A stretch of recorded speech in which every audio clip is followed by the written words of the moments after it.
Mari kita bangkit berdiri bersama-sama, kita serukan nama Yahweh. Shema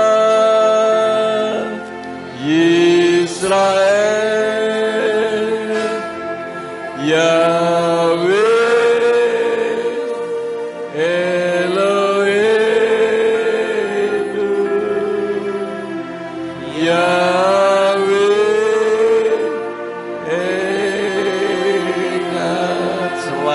Indonesia, Shema Indonesia, Yahweh Eloheinu,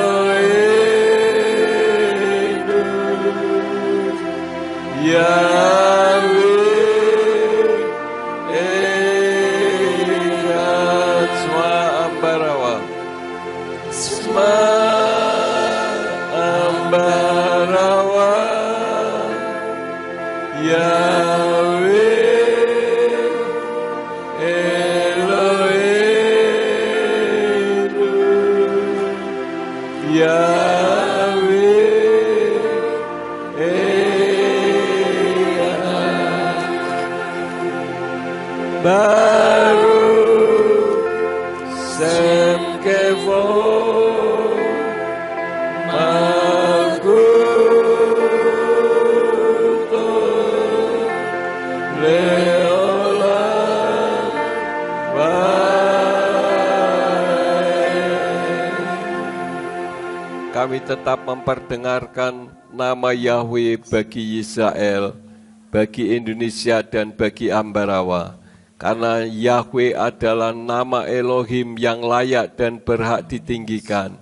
Dan kami meninggikan di dalam nama Adonai Yeshua HaMashiach Juru Selamat kami. Terpuji-pujilah namamu Bapa Yahweh. Kami telah memuji Engkau dan sekarang waktunya untuk kami mendengar dafarmu. Urapi hambamu, urapi setiap kami yang mendengar firman-Mu dengan urapan yang sama. Agar firman yang ditaburkan dapat kami pahami dan kami mengerti dalam kehidupan kami. Jika ada kuasa penguasa roh jahat di udara yang akan merebut kebenaran firman, kami tolak, kami patahkan di dalam nama Yeshua HaMashiach. Pergi ke keluar, tinggalkan tempat ini dan tinggalkan setiap hati dan pikiran kami. Baik hati dan pikiran kami yang ada di ruangan ini, maupun yang ada di rumah masing-masing. Terima kasih Bapa, tegur kami dan ajar kami, supaya hidup kami berkenan di hadapan-Mu. Demi nama Adonai Yeshua HaMashiach kami berdoa dan mengucap syukur. Haleluya, semua yang percaya katakan amin. Silakan duduk, Bapak Yahweh memberkati.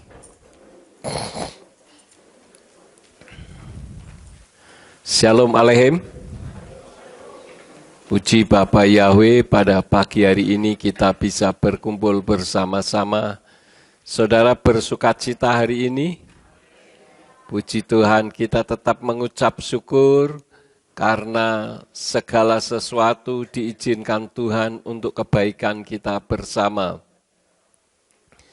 Sesuai dengan flyer yang sudah saudara terima, maka pada hari ini saya akan menyampaikan firman yang saya beri judul Lalang di Ladang. Artinya ada lalang di ladang. Ayat dasarnya dari kitab Matius 13 ayat 36 sampai 43 sebagai dasar pembicaraan kita pada pagi hari ini. Matius 13 ayat 36 sampai 43. Saya akan baca, perhatikan kitab suci saudara. Kemudian setelah membiarkan kerumunan orang itu pergi, Yeshua masuk ke dalam sebuah rumah dan murid-muridnya mendekat kepadanya sambil berkata, "Jelaskanlah kepada kami perumpamaan tentang lalang yang di ladang itu." Dan seraya menanggapi, dia berkata kepada mereka, "Dia yang menaburkan benih yang baik adalah Anak Manusia, dan ladang itu ialah dunia ini, dan benih yang baik itu adalah anak-anak kerajaan, tetapi lalang itu adalah anak-anak si jahat, dan musuh yang menaburkannya adalah si Satan. Dan masa penuaian ialah kesudahan zaman, dan para penuai adalah para malaikat. Oleh karena itu, sebagaimana lalang itu dikumpulkan dan dibakar dengan api, demikianlah akan terjadi pada kesudahan zaman ini.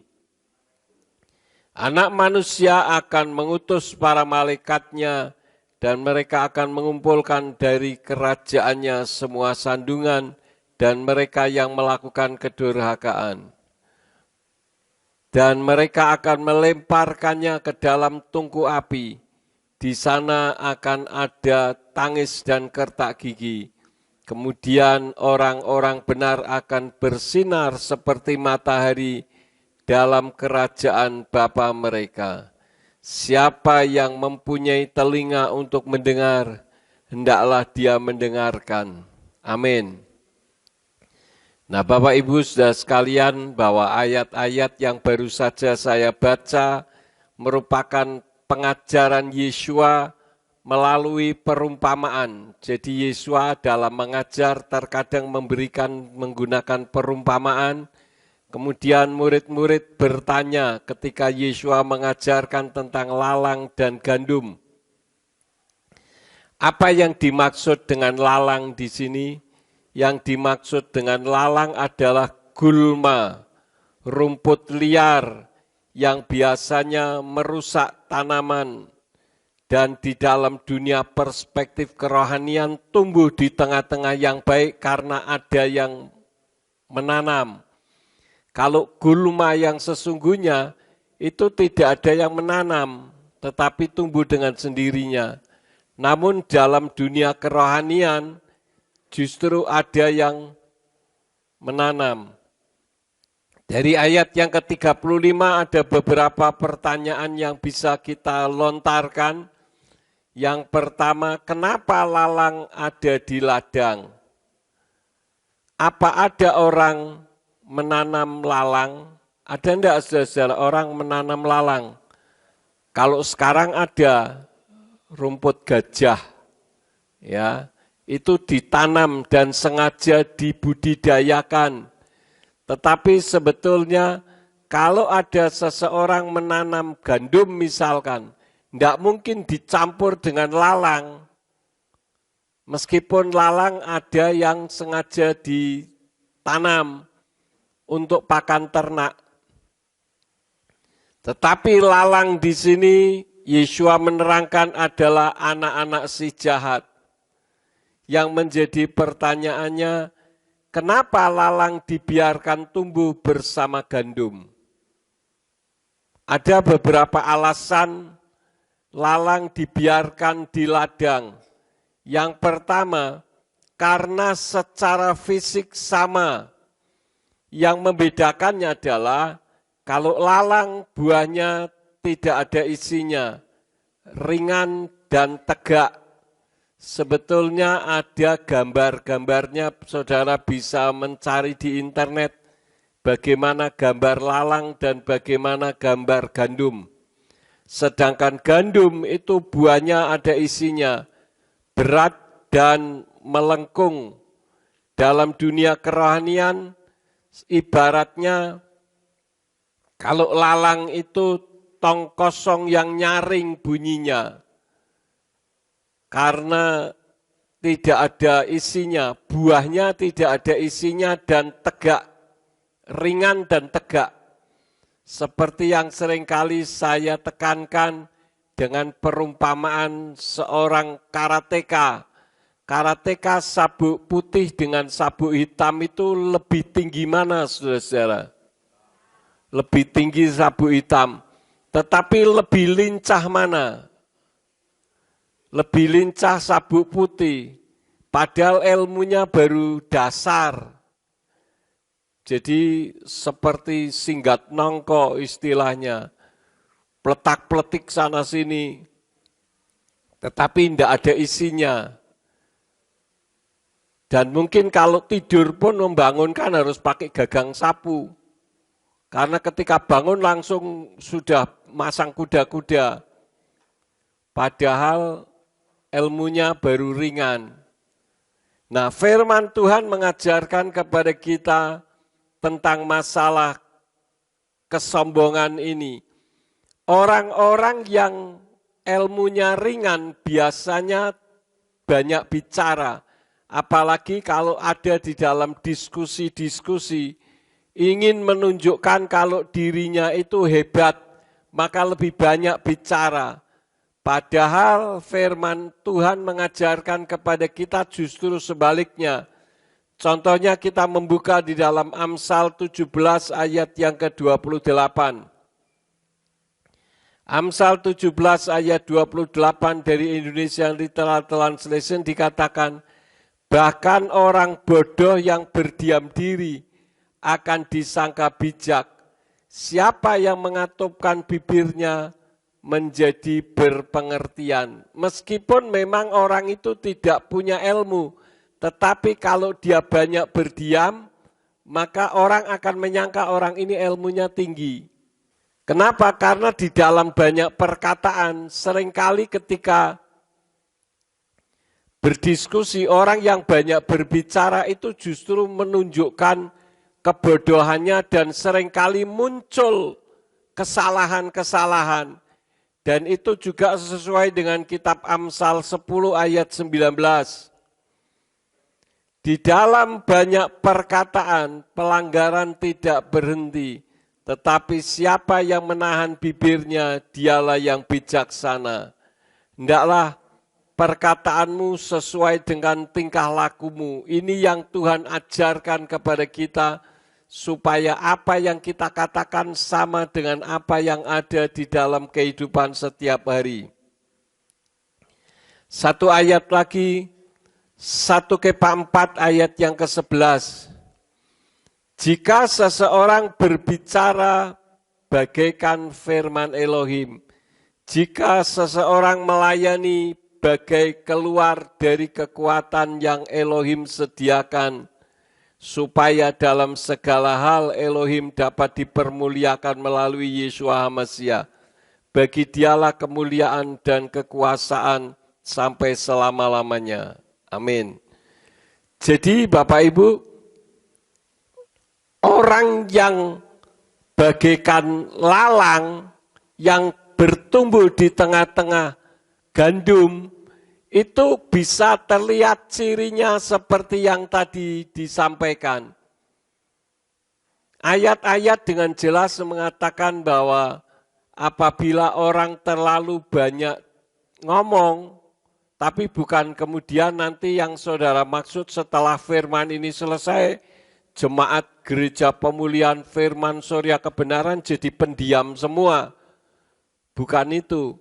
Tetapi ketika dalam berdiskusi membahaskan sesuatu masalah, ingin menunjukkan dirinya hebat dengan cara banyak berbicara. Khususnya kalau berbicara tentang diskusi nama Tuhan. Banyak bicara tetapi sebetulnya hanya membedakan masalah nama, sebutan, bahasa, dan budaya saja tidak memahami. Tetapi lebih banyak mengontrol situasi dan kondisi, padahal isinya kosong. Kemudian kesombongan itu merupakan bentuk lain dari lalang. Karena itu jangan ada di antara kita yang memiliki rasa sombong. Sombong itu adalah dosa yang sangat mengerikan. Kenapa? Karena orang yang bersangkutan tidak merasa kalau dirinya sedang sombong. Karena itu hati-hati saudara. Kalau orang membunuh, orang tahu kalau dirinya bersalah membunuh. Orang melakukan perzinahan, dia tahu kalau dirinya melakukan pelanggaran perzinahan. Tetapi ketika seseorang sombong, orang tidak menyadari kalau dirinya sedang sombong. Kita bisa melihat dari pada saat mengungkapkan satu masalah, ditujukannya lebih banyak kepada dirinya. Aku, itu kelihatan.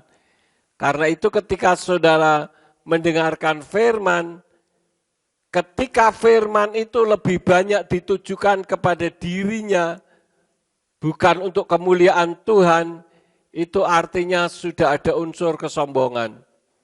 Saya pernah mendengar ada seorang pendeta yang berkhotbah menceritakan bagaimana kehebatan dirinya di dalam melayani Tuhan, dipakai Tuhan dengan dana yang sekian miliar.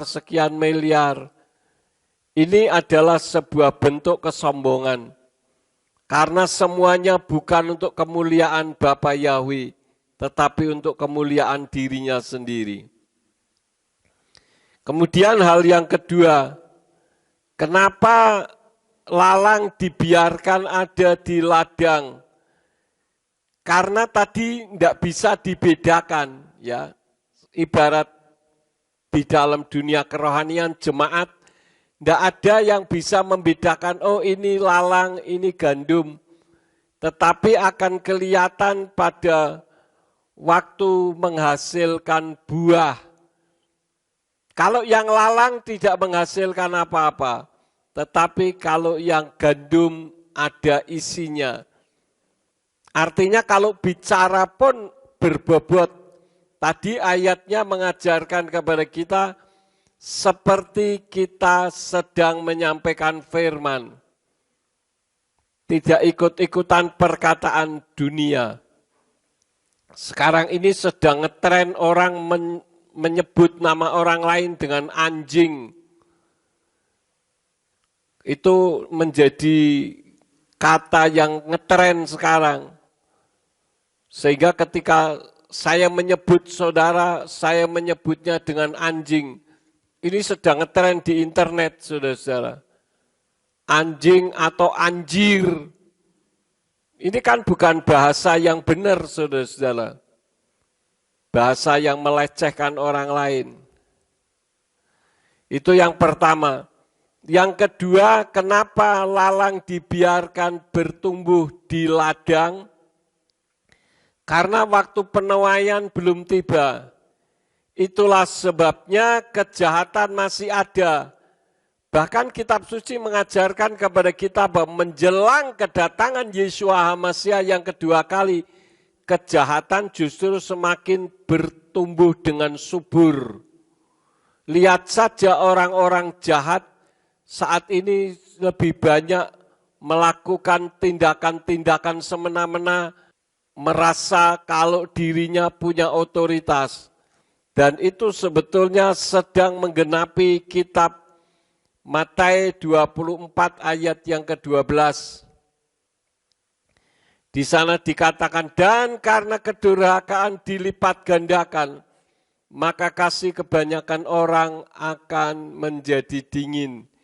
Di dalam kitab berbahasa Yunani, kata kedurhakaan di sana menggunakan kata anomia, yang berarti pelanggaran hukum. Jadi orang yang melanggar hukum akan lebih banyak. Lihat saja di negara kita, ada orang yang menjelek-jelekkan orang lain bertahun-tahun tidak ditahan. Kenapa? Karena di belakangnya ada orang yang berkuasa, sehingga menjadi semakin umpa-umpaan. Padahal orang yang waras juga tahu kalau diri mereka itu salah. Tetapi karena kejahatan semakin dilipat gandakan, maka merasa dirinya benar. Ini sungguh malang. Saudara bisa buktikan nanti akibatnya akan mengerikan. Karena kitab suci sudah mengajarkan demikian. Lebih lanjut di dalam 2 Timotius 3 ayat yang ke-13 dikatakan, namun orang-orang yang jahat dan penipu, mereka akan meningkat semakin jahat karena menyesatkan dan disesatkan. Ya memang saya tidak menutup kemungkinan bahwa hukum di Indonesia bisa dipermainkan oleh oknum-oknum orang hukum sendiri. Saya tidak berbicara menyeluruh, tetapi orang yang mengerti hukum justru banyak memutarbalikkan hukum.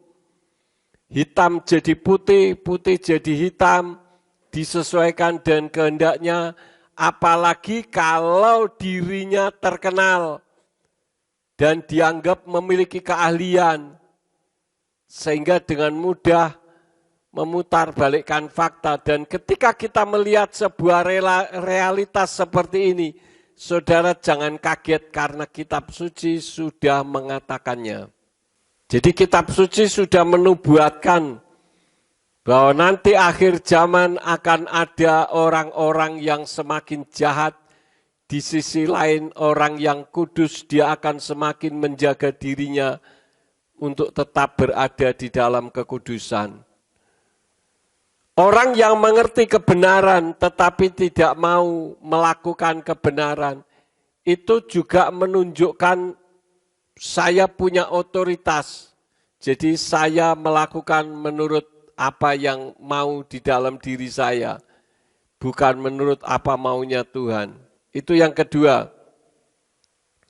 Yang ketiga, kenapa lalang ada di ladang?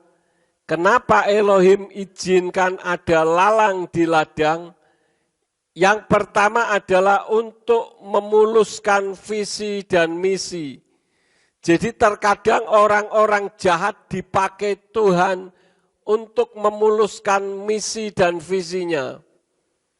Apakah hal itu tertulis dalam kitab suci? Ada. Kita membuka di dalam Kejadian 45 ayat yang ke-7. Kejadian 45 ayat yang ke-7 dari Indonesian Literal Translation berbunyi, dan Elohim menyuruh aku mendahului kamu untuk memelihara keturunan bagimu di negeri ini, dan untuk menyediakan penghidupan bagimu melalui penyelamatan besar. Ini adalah ucapan Yosef ketika berada di depan kakak-kakaknya yang telah menjualnya ke Mesir atau ke Mitsraim. Dan ketika dia sudah menjadi penguasa, semua kakak-kakaknya takut menghadapi dia, bahkan melihat wajahnya pun tidak berani. Tetapi ucapan itu keluar dari Yosef yang mengatakan, dan Elohim menyuruh aku mendahului kamu untuk memelihara keturunan bagimu. Jadi Tuhan izinkan memakai kakak-kakaknya yang berbuat jahat. Awalnya kakaknya akan membiarkan Yosef mati di padang gurun dan dimasukkan ke dalam sumur. Kemudian akhirnya karena mereka mungkin masih ada kaitan pertalian keluarga sehingga tidak tega, maka dijualnya kepada orang yang menjual budak ke Mitsraim. Dan akhirnya dibeli oleh siapa, saudara? Oleh Potifar. Sudah dibeli Potifar, di rumah Potifar juga difitnah, berbuat zina. Kalau dipikir secara nalar akal manusia, mungkinkah Yosef bisa menjadi penguasa? Sangat tidak mungkin, karena dia menjadi pesakitan double. Yang pertama dia sebagai narapidana, yang kedua sebagai budak yang tidak mungkin bisa merdeka. Tetapi Tuhan mampu mengubah semuanya melalui liku-liku perjalanan kehidupannya yang cukup mengerikan. Kenapa saya katakan mengerikan? Karena kalau tidak hati-hati, bisa saja Yosef menghujat Bapa Yahweh. Tetapi karena hatinya yang murni, hatinya yang tetap cinta kepada Bapa Yahweh, maka liku-liku kehidupan itu seperti yang diajarkan oleh Rabi Saul, bahwa segala perkara boleh terjadi untuk kebaikan orang tersebut bagi kemuliaan nama Tuhan. Ketika saya menyampaikan kebenaran tentang nama Yahweh, juga mengalami berbagai macam liku-liku perjalanan kehidupan pelayanan. Tetapi pada akhirnya Tuhan izinkan berdiri gereja pemulihan firman. Ini merupakan cara Bapa Yahweh memakai orang-orang tertentu untuk memuluskan visi dan misinya. Visi dan misi Bapa Yahweh adalah namanya dikenal di seluruh penjuru dunia, sehingga semua orang akan mengaku Yahweh adalah Elohim pencipta langit dan bumi, yang telah turun ke bumi dalam wujud seperti manusia, yaitu Yeshua HaMashiach. Itu yang pertama. Kenapa Elohim izinkan ada lalang di ladang? Tadi untuk memuluskan visi dan misi. Artinya Tuhan sengaja izinkan ada orang-orang tertentu yang dekat dengan kita, yang dipergunakan untuk memuluskan visi dan misinya. Yang kedua, untuk membentuk iman agar murni seperti emas.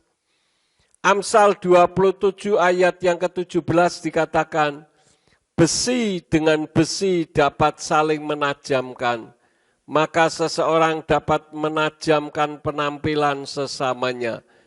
Jadi terkadang Tuhan izinkan ada orang-orang tertentu yang mengizinkan dirinya dirasui oleh setan untuk mengganggu kehidupan kita. Tujuannya apa? Supaya iman kita murni. Ketika kita diperlakukan yang tidak baik oleh orang yang kita percayai, misalkan kita dikhianati, apakah ketika kita dikhianati kita memuliakan Tuhan, tetap mengagungkan Dia, atau justru kita menyalahkan Tuhan? Kalau ada seseorang katakanlah kena tipu, apakah hal itu memang rencana Tuhan? Tidak, saudara-saudara. Tetapi terkadang Tuhan izinkan hal itu terjadi untuk membentuk kita. Yang seringkali terjadi ketika kita bermasalah dengan teman kita atau orang-orang di sekitar kita, yang dipersalahkan siapa? Yang dipersalahkan siapa, saudara? Tuhan. Kenapa Tuhan kok engkau tidak mengingatkan?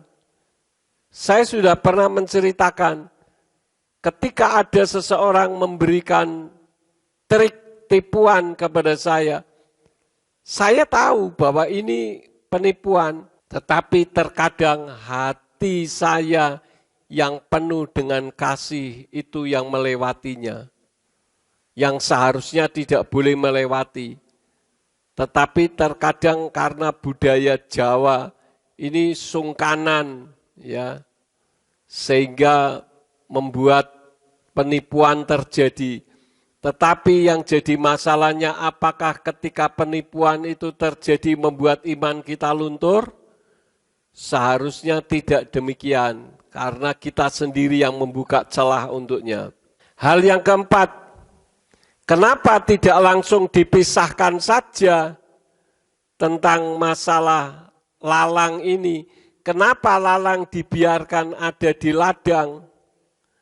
Karena untuk memberi kesempatan kepada lalang untuk membuka hati untuk menerima mukjizat terbesar.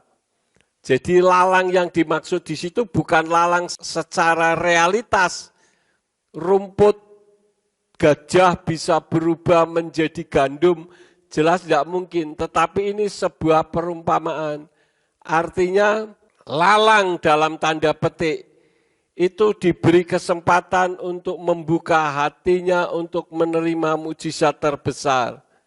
Karena itu saya seringkali katakan mukjizat yang terbesar di muka bumi ini bukan sembuh dari sakit yang secara medis tidak mungkin disembuhkan. Memang sakit yang secara medis tidak bisa disembuhkan menjadi sembuh, itu mukjizat. Tetapi bukan mukjizat yang terbesar. Juga bukan karena sukses di bidang keuangan, melainkan karena terjadinya perubahan hati, itu mukjizat yang terbesar. Dan akhir zaman ini Tuhan sedang bekerja, karena itu sering kita mendengar orang yang secara akal manusia tidak mungkin menjadi pengikut Yeshua. Sekarang ini kalau saudara melihat di internet, Banyak sekali orang-orang yang membenci Yesua, tiba-tiba mereka bertobat dan menerima Yesua di dalam hatinya dan mengubah kehidupannya. Karena itu, hati itu bukan pusat emosional, melainkan pusat mengolah pendapat, kehendak, dan pusat pikiran atau intelektual. Ini adalah konsep pola pikir Ibrani. Kalau selama ini kita menggunakan pola pikir Yunani, sebentar saya pikir, yang dipegang apanya? Kepala. Kenapa yang dipegang kepala? Karena di kepala ada otak, otaknya itu di kepala. Walaupun ada orang yang menggunakan istilah otak di dengkul, itu bukan otaknya pindah di kaki, di dengkul. Tetapi maksudnya tidak menggunakan akal sehat. Tetapi pola pikir Ibrani tidak demikian. Pola pikir Ibrani itu pusat pikiran itu bukan di otak, tetapi di hati. Coba kita membuka ayatnya. Matius 9 ayat yang keempat. Mari kita baca bersama-sama saudara dengan bersuara yang keras ya. Siap, 2, 3. Dan Yesua setelah mengetahui pikiran mereka, dia berkata, mengapa kamu memikirkan yang jahat dalam hatimu? Saya ulang sekali lagi, dan Yesua setelah mengetahui apa? Pikiran mereka. Dia berkata, mengapa kamu memikirkan hal yang jahat di dalam hatimu, bukan di dalam otakmu? Karena itu yang benar, coba saya pikir dulu bukan di sini, tapi di sini, coba saya pikir dulu, itu di sini yang benar. Tapi kalau kita kan sudah salah kaprah, ya. Kalau saudara mungkin mengatakan, saya pikir dulu di sini, loh kok aneh wong iki. Kan gitu. Padahal menurut kitab suci yang benar yang itu. Ya. Lalu fungsinya otak apa, Pak? Otak itu bukan alat memikir, tetapi otak itu sebagai alat eksekutor.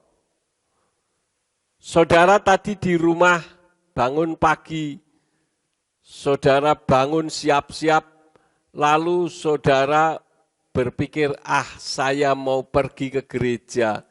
Itu diolah di dalam hati. Kemudian ketika sudah diolah dalam hati, saya akan pergi ke gereja.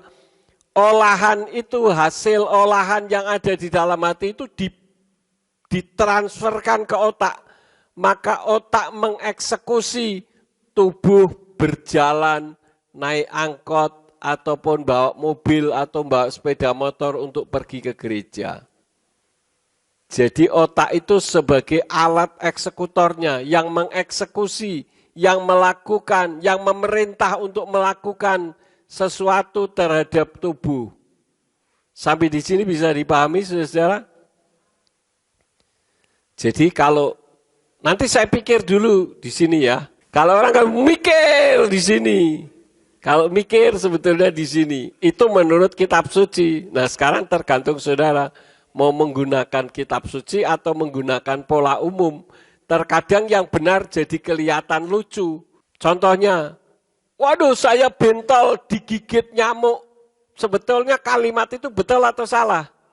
Salah. Kenapa? Karena nyamuk tidak punya gigi. Tapi kalau sudah berkata, waduh saya bentol disedot nyamuk. Orang justru ketawa. Tapi sebetulnya yang benar yang apa? Yang disedot nyamuk. Karena nyamuk kan punyanya sedotan itu ya di ujung kepalanya itu. Ya itu sih bukan menjadi satu masalah karena saudara mau mengatakan saya digigit nyamuk juga bukan berarti masuk neraka. Saudara mengatakan saya pikir dulu di sini juga bukan merupakan satu kesalahan yang membuat kita masuk neraka. Tergantung bagaimana kita mau menggunakannya.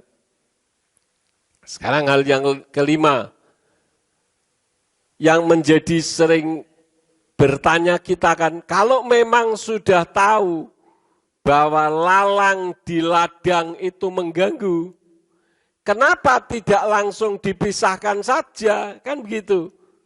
Kenapa Tuhan izinkan lalang ada di ladang, mbok sudah dipisah saja langsung kan bisa.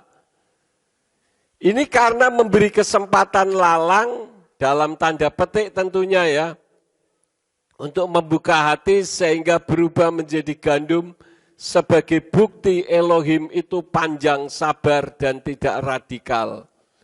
Karena itu saya sudah seringkali katakan, para penyembah Bapa Yahweh yang radikal-radikal ini perlu belajar firman lebih dalam. Karena radikal itu tidak membawa kedamaian tetapi justru membawa perbantahan. Kenapa saya seringkali katakan demikian? Karena Bapa Yahweh juga tidak radikal. Bapa Yahweh itu panjang sabar dan besar kasih setianya.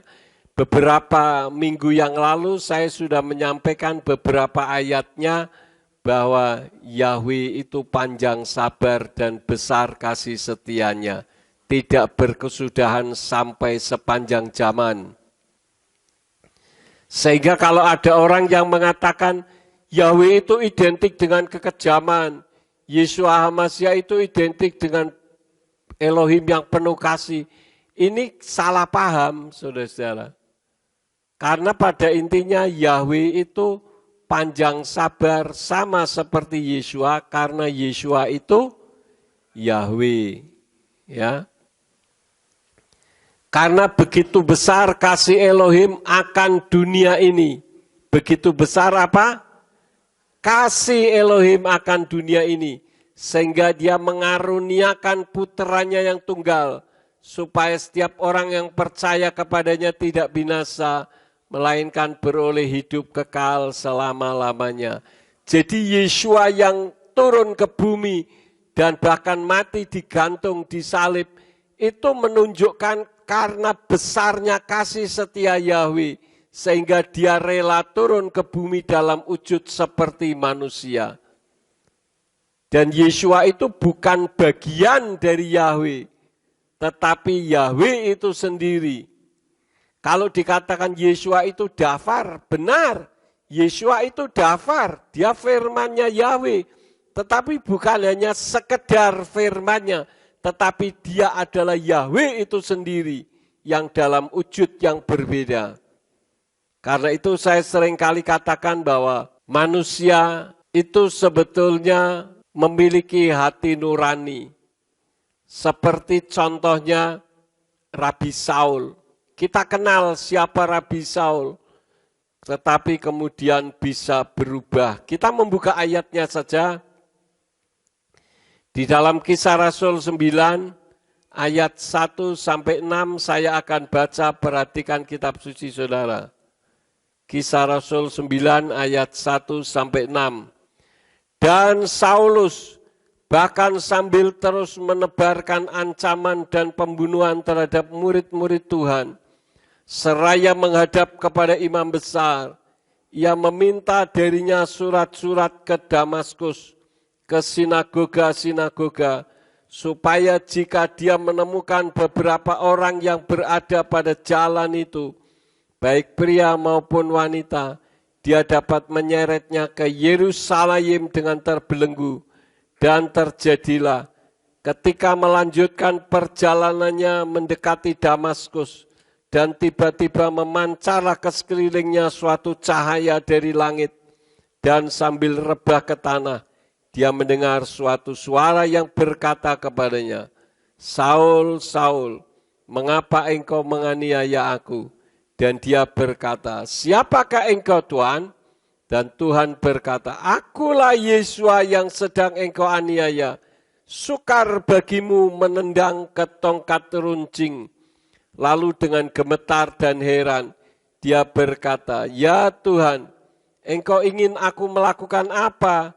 Dan Tuhan berkata kepadanya, bangunlah dan masuklah ke dalam kota, dan akan diberitahukan kepadamu apa yang seharusnya engkau lakukan.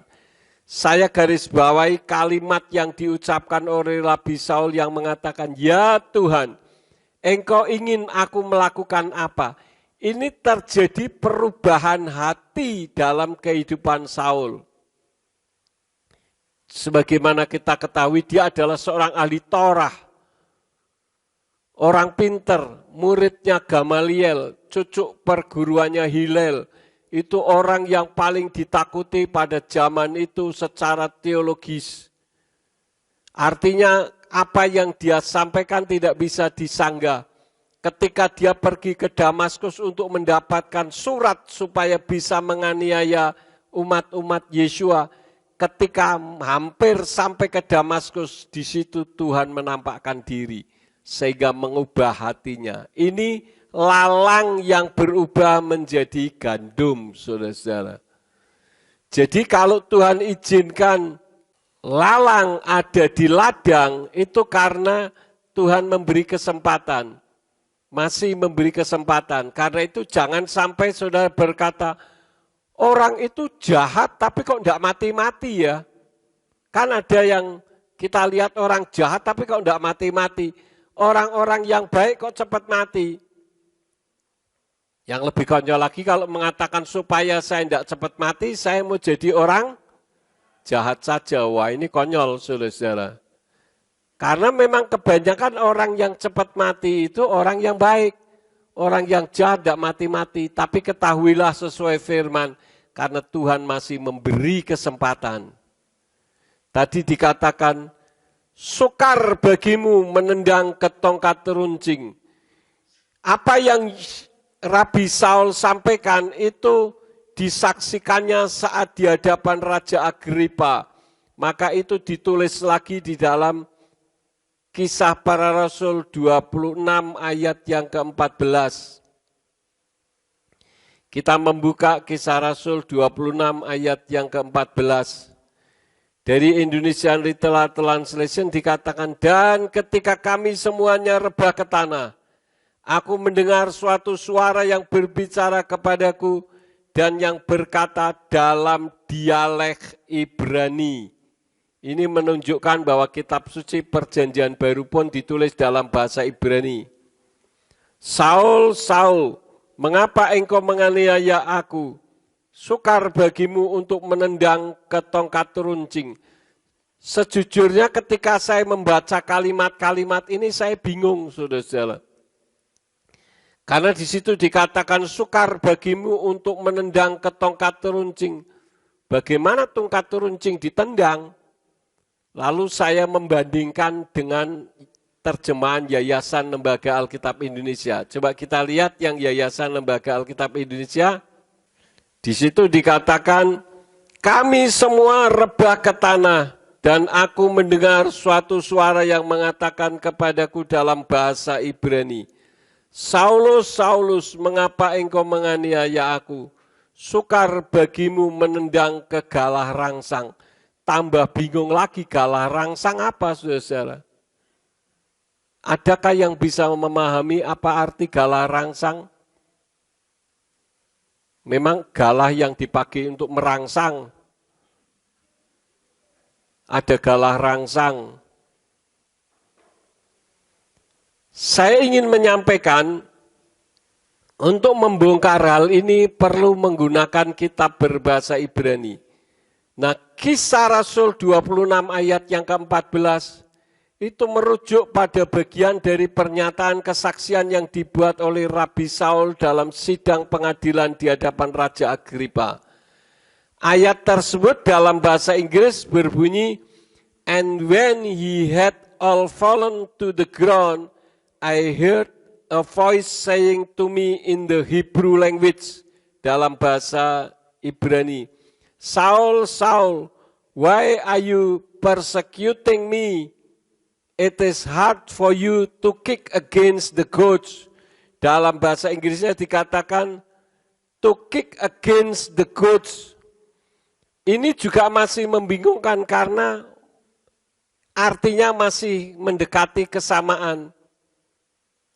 Tetapi ketika saya membaca dalam bahasa Ibrani berbunyi, Anaknu kulanu nafalnu la'aretz wa'ani samati kol kore elai beifrit Saul Saul matir dafli kasih leha lehakot hadarvan akhor.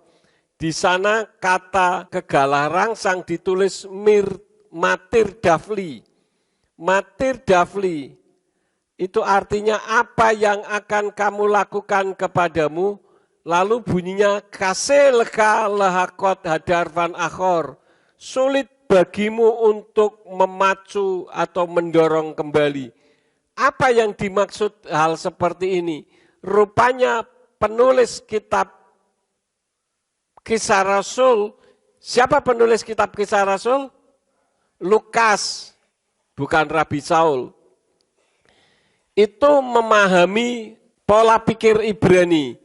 Dalam ayat ini Rabi Saul menceritakan tentang pengalamannya ketika dia dihadapkan dengan Yeshua HaMashiach di jalan menuju Damaskus. Suara itu mengatakan kepada Saul bahwa ia telah melakukan penganiayaan terhadap Yeshua HaMashiach. Dan bahwa hal itu akan sulit untuk dilakukan karena kehendak Tuhan akan terlaksana. Penggalan ini menunjukkan pentingnya peristiwa ini bagi konversi Rabi Saul ke dalam kekristenan dan panggilannya untuk menjadi seorang Rasul HaMashiach. Artinya terjadi perubahan di dalam hatinya. It is hard for you to kick against the goats adalah ungkapan yang berasal dari bahasa Yunani kuno dan mengacu pada praktek yang biasa dilakukan oleh petani pada zaman itu. Goads adalah tongkat yang memiliki ujung tajam dan digunakan untuk mendorong hewan pengangkut seperti sapi atau keledai agar bergerak maju. Kadang-kadang hewan itu akan melawan dan menendang goads yang hanya akan menyebabkan rasa sakit yang lebih besar. Maksudnya begini, ketika orang naik sapi atau keledai itu ada kayak tombak tapi tidak terlalu luncing untuk supaya membunuh orang, tetapi cukup menyakitkan bagi daging yang terkena. Nah itu dipakai untuk nyodok sapi atau keledai kalau sudah mulai kecapean supaya bisa kembali berjalan.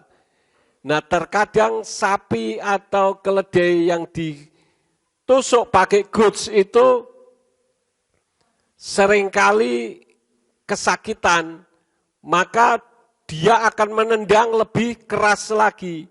Hasilnya apa saudara-saudara? Yang ditendang apa? Ya goads-nya itu tadi. Jadi semakin menyakitkan.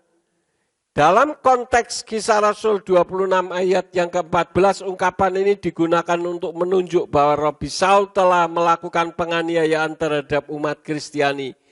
Dan usahanya untuk melawan dan menentang kebenaran hanya akan menyebabkan penderitaan dan kesulitan yang lebih besar. Dan Tuhan memperingatkan Rabi Saul agar berhenti melawan kehendaknya dan memilih untuk mengikuti jalan yang benar sebagai pengikut HaMashiach. Oleh karena itu, it is hard for you to kick against the goads dapat diartikan sebagai peringatan bahwa melawan kehendak Tuhan hanya akan menyebabkan kesulitan dan penderitaan yang lebih besar. Ini sebuah kenyataan. Karena itu jangan menentang. Karena apabila Tuhan izinkan orang-orang jahat ini dibiarkan hidup, itu sebetulnya untuk menunggu perubahan hidupnya. Beberapa tahun yang lalu kita mengenal ada seorang Kristen yang pindah ke agama seberang, kemudian menghina dan bahkan mengentutin kitab suci. Dikatakan, nih saya kentutin kitabmu. Ya, coba kalau memang Yesus dia sebutnya, itu Tuhan izinkan saya biar mati dalam waktu singkat. Tidak berapa lama orang itu menderita stroke, tetapi puji Tuhan menjelang kematiannya dia minta maaf. Ya masalah maafnya itu tulus atau tidak, itu yang tahu hanya dia dengan Tuhan, saudara-saudara ya. Contoh lain lagi adalah Yonah. Yonah itu lari dari kehendak Elohim. disuruh ke Niniwe justru larinya kemana? Ke Tarsis. Karena itu maka Tuhan izinkan orang-orang jahat berada di sekitar kita. Itulah sebabnya Yesua mengajarkan kepada kita supaya ketika ada orang menjahati kita, kita seharusnya ngapain terhadap orang itu? Mendoakan. Karena manusia dilahirkan itu sebetulnya seperti gelas kosong. Gelas itu akan berwarna merah ketika dimasuki air yang berwarna merah. Gelas itu akan menjadi hitam apabila dimasuki air yang berwarna hitam. Jadi kalau kita melihat ada orang jahat, sebetulnya bukan orang itu yang jahat, tetapi ada roh jahat yang menguasai. Karena itu Tuhan katakan kepada kita, kalau ada orang yang menjahati kamu, hendaklah kita mendoakannya. Berbahaya jika orang disakiti tetapi diam saja, itu yang dilawan langsung Tuhan sendiri, saudara-saudara. Tetapi ketika kita membalas kejahatan dengan kejahatan, Tuhan katakan apa? Kamu sudah membalas, ya sudah, lakukan saja. Karena itu ketika ada orang menjahati kita, ketika kita turun tangan, Tuhan angkat tangan. Tetapi ketika kita angkat tangan, Tuhanlah yang akan turun tangan menggantikan kita. Karena itu Tuhan membiarkan lalang ada di ladang, saudara-saudara. Termasuk juga saudara-saudara yang entah di ruangan ini, entah di rumah masing-masing yang dulu pernah bernazar. Saya mau melayani Tuhan secara full time, tapi kemudian saudara tidak melayani full time, bahkan lebih mengutamakan pekerjaan daripada melayani, maka pekerjaan itu kalau sudah sukses pasti akan runtuh kembali. Karena itu sudah merupakan nazar. Kecuali saudara bekerja tetapi hasil pekerjaan saudara dipergunakan untuk kemuliaan Bapa Yahweh, itu acceptable, pengecualian.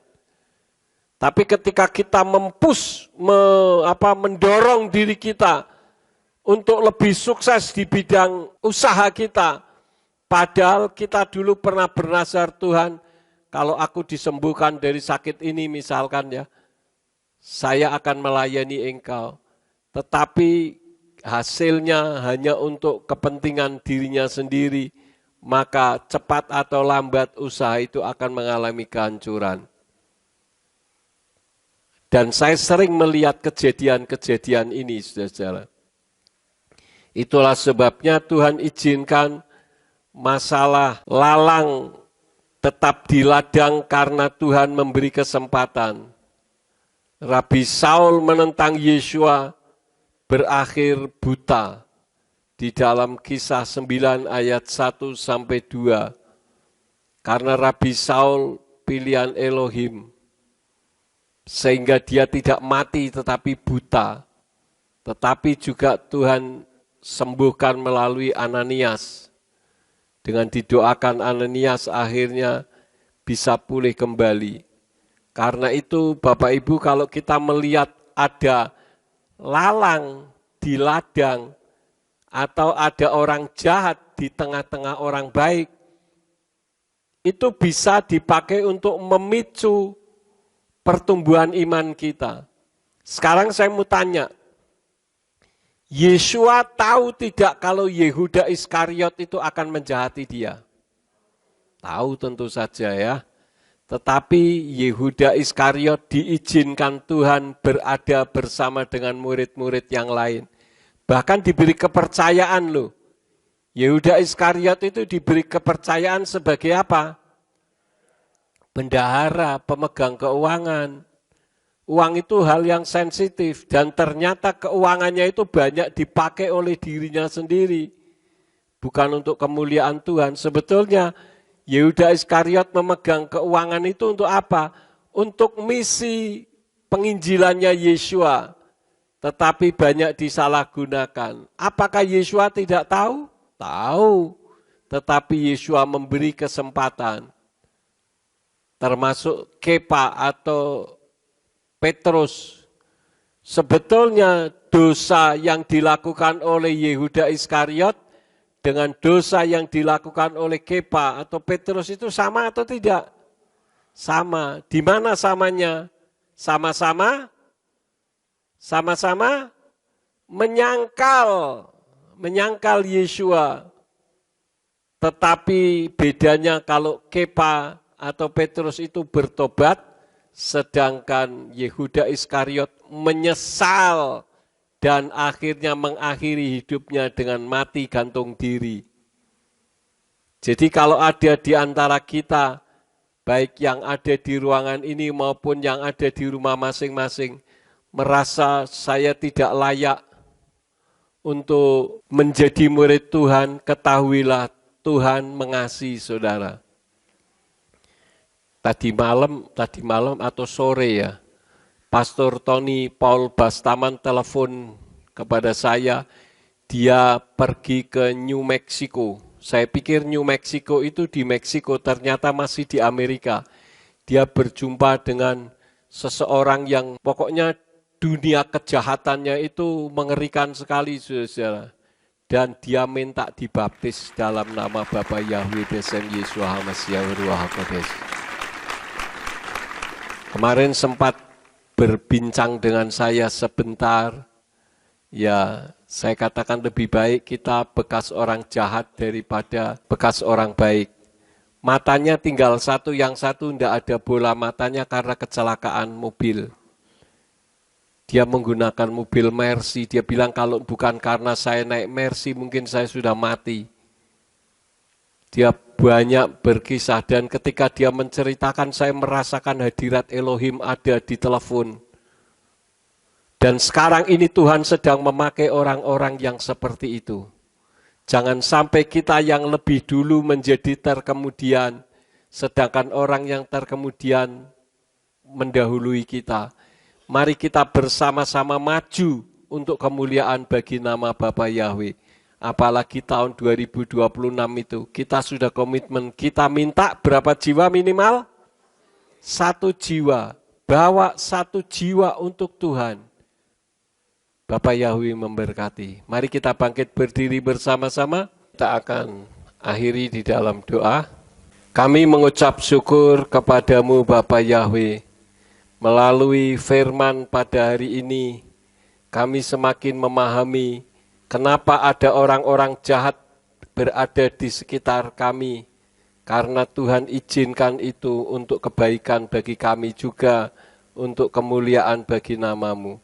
Tuhan berkati jemaat yang telah mendengarkan dan melakukan firman, supaya hidup kami semakin benar di hadapan-Mu.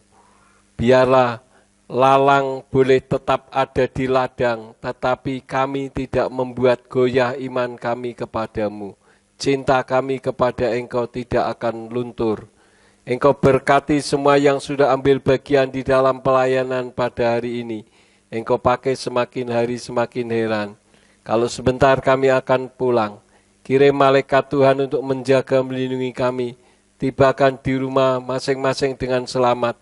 Dan apabila sampainya di rumah ada yang akan melakukan aktivitas, apapun yang diusahakan dan dikerjakan yang tidak bertentangan dengan firman-Mu, kiranya dibuatnyalah oleh Engkau berhasil, supaya dengan keberhasilan itu dapat digunakan guna hormat dan kemuliaan bagi nama-Mu. Terima kasih Bapa, sekarang berkatilah kami, karena kami siap menerima berkat daripada-Mu.